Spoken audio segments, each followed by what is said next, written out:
Pourquoi les véhicules électriques ne sont pas si neutres en carbone? Nous nous sommes intéressés à l'empreinte carbone, c'est-à-dire la quantité de gaz à effet de serre générée par une activité induite par la fabrication des voitures thermiques et électriques.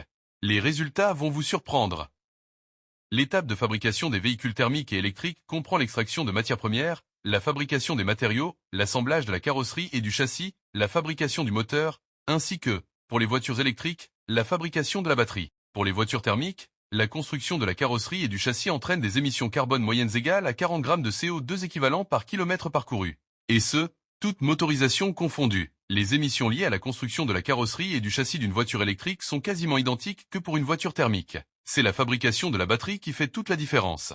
La batterie, à elle seule, représente 45% de l'empreinte carbone en phase de fabrication d'un véhicule électrique. Cela s'explique par le fait que fabriquer la batterie d'une voiture électrique nécessite d'extraire de nombreux matériaux et terres rares. Cobalt, graphite, lithium, nickel. Les procédés de raffinage et de fabrication sont très énergivores, surtout lorsque les batteries sont fabriquées en Chine, ce qui est le cas pour la majorité des batteries pour le moment. Pour toutes ces raisons, les émissions associées à la fabrication d'un véhicule électrique s'élèvent à 83,6 grammes de CO2 équivalent par kilomètre parcouru, soit 50% de plus que la voiture thermique. Pour l'étape seule de fabrication, la voiture électrique a un impact carbone plus important qu'une voiture thermique.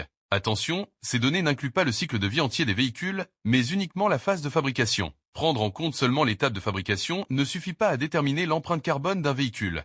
Les véhicules électriques ont donc bel et bien un impact sur l'environnement, tout comme les véhicules thermiques. Alors, les véhicules verts et zéro émission, mythe ou réalité? Dites-nous ce que vous en pensez dans les commentaires.